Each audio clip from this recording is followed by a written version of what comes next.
mà ta thấy đờ đi quy vang nở đờ đi bằng chỉ gà quê từng cơ hỏi ước từng thơ như lưng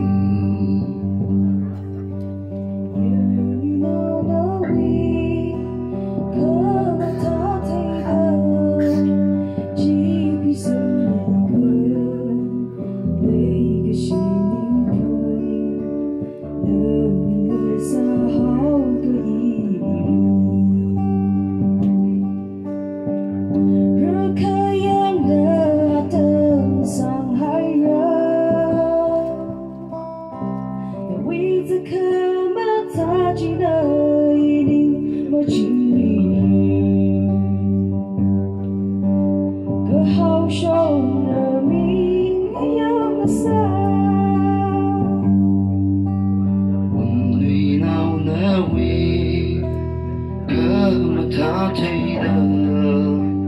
đi quy vang nở đờ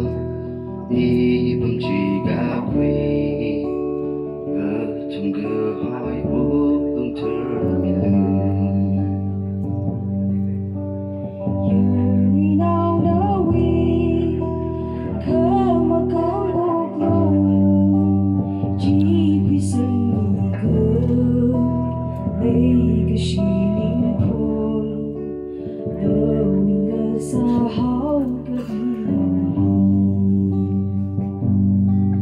Why cứ ngói vương nâng ly mà chỉ thấy bối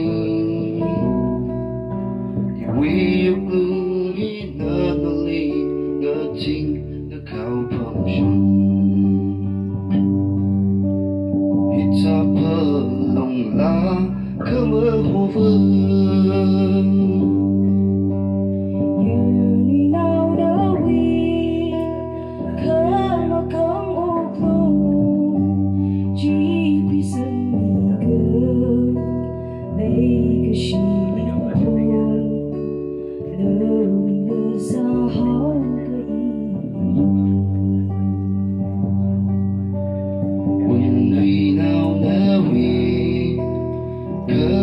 ta thấy đờ đi quy vang nở đờ đi bằng chỉ gà quê thầm cơ hỏi ước từng thơ mi lưng yêu ngồi xuống nâng ly mà thầm cơ truy nếu quy giờ cơ mất ta chỉ nở ý ninh mà chính